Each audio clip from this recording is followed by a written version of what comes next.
मोताळा नगरपंचायत क्षेत्रात solar plant उभारून solar कंपनीने मुख्याधिकाऱ्यांची बनावट स्वाक्षरीने मोताळा नगरपंचायतीची फसवणूक करून कोट्यवधी रुपयांचा कर चुकवल्याप्रकरणी नगर अध्यक्षा माधुरी देशमुख, स्वीकृत नगरसेवक अमोल देशमुख यांच्यासह 5 आरोपींविरुद्ध बोराखेडी पोलीस ठाण्यात गुन्हा दाखल करण्यात आलाय।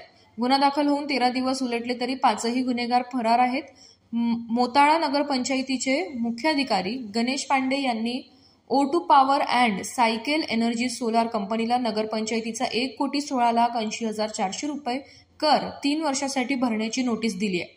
हा कर ज्या जमिनीवर सोलार प्लांट उभारण्यात आला आहे त्या जमिनीचा आहे। मुख्याधिकारी गणेश पांडे यांनी सोलार कंपनीला असा इशाराही दिला आहे की जर 3 वर्षासाठी दिलेला कर भरला नाही तर जप्तीची कारवाई केली जाईल।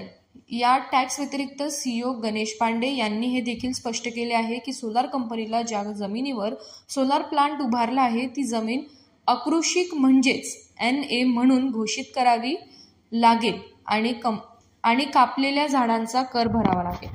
नगरपंचायत मोताळा हद्दीतील जी सायक्लिक एनर्जी म्हणून जी काही कंपनी आहे ज्यांचा 100 मेगावॅटचा प्रोजेक्ट आहे, त्या कंपनीने जे बनावट डॉक्युमेंट तयार करून NOC घेतलेली आहे, तर त्यामध्ये आम्ही पूर्ण शहानिशा करून आमच्या हद्दीमध्ये साधारणतः 138 एकर जमीन ज्याचे भाडेपट्टा शेतकऱ्यांसोबत केलेला आहे, त्यावर आमचा टॅक्स आम्ही कंपनीला कालच एक टॅक्सेशनचं लेटर दिलेलं आहे। 1,16,00,000 रुपयाचं आमचं 3 वर्षाचा तो टॅक्स आहे आणि त्याची आम्ही कंपनीला कालच तामील केलेली आहे।